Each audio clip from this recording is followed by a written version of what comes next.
teman-teman, aku Jessica Kasehung, mahasiswi jurusan Ilmu Komunikasi Universitas Gunadarma. Hari ini aku akan membahas apa itu human relations selama 5 menit ke depan. Jadi, mari kita mulai. Dalam Kamus International Popular, humanis berarti ajaran atau paham kemanusiaan, menganggap manusia-manusia lain mempunyai nilai, kepentingan-kepentingan, dan hak-hak serta kewajiban-kewajiban yang sama sebagai layaknya sesama manusia. Sedangkan kata relation berarti hubungan. Dari pengertian tersebut bisa disimpulkan bahwa human relation adalah hubungan atau interaksi yang terjadi antara seseorang dengan orang lain atau dengan sekelompok orang yang berlangsung secara manusiawi. Human relation termasuk ke dalam interpersonal communication sebab berlangsung pada umumnya antara dua orang secara dialogis. Dikatakan bahwa human relation adalah komunikasi karena sifatnya action oriented, mengandung kegiatan-kegiatan untuk mengubah sikap, pendapat, atau perilaku seseorang. Human relation memiliki definisi dalam arti luas dan dalam arti sempit.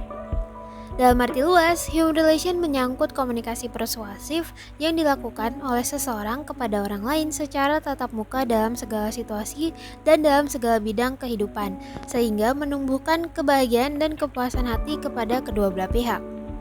Sedangkan dalam arti sempit, human relation merupakan komunikasi persuasif yang dilakukan seseorang kepada orang lain secara tatap muka dalam situasi kerja atau work situation dan dalam organisasi kekaryaan atau work organization dengan tujuan menggugah kegairahan dan motivasi serta dengan semangat kerjasama yang produktif dengan perasaan bahagia dan puas hati. Human relations tidak sekedar untuk memperhatikan manusia, tetapi membuat sekelompok manusia untuk bergairah, menyadari akan tujuan kelompoknya, menampakkan kerjasama yang didasari atas unsur-unsur seperti berikut ini. Pertama, komunikasi yang efektif. Kedua, rasa tanggung jawab yang tinggi. Ketiga, menyadari adanya kepemimpinan dalam anggota kelompok itu baik secara formal maupun informal. Keempat, menyadari adanya peran dan tanggung jawab sebagai anggota. Kelima, adanya pertumbuhan norma-norma kelompok yang dapat mempengaruhi pola perilaku anggotanya.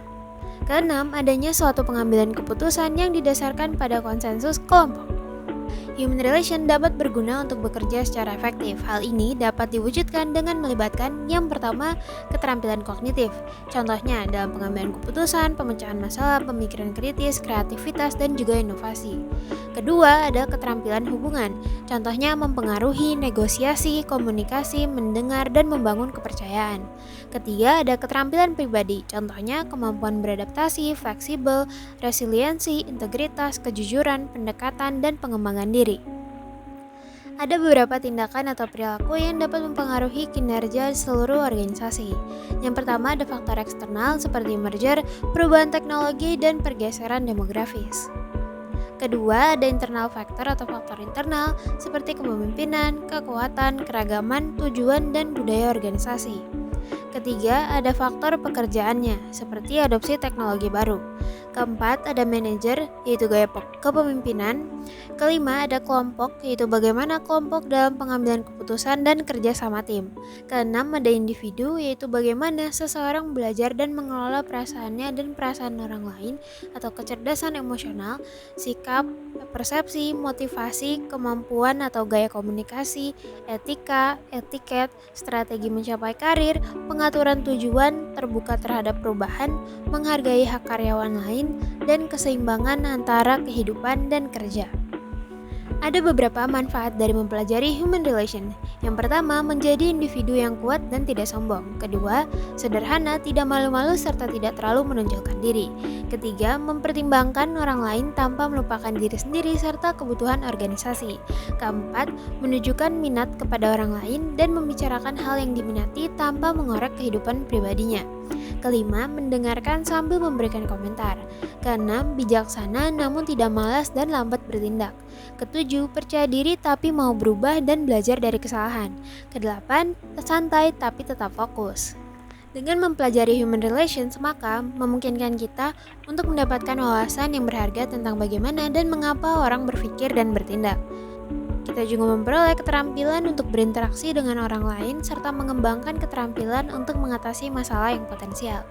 Mempelajari human relations juga membantu membangun hubungan yang positif dan mengatasi masalah pribadi. Kita juga bisa mengembangkan strategi peningkatan karir dan pribadi serta kompetensi sosial.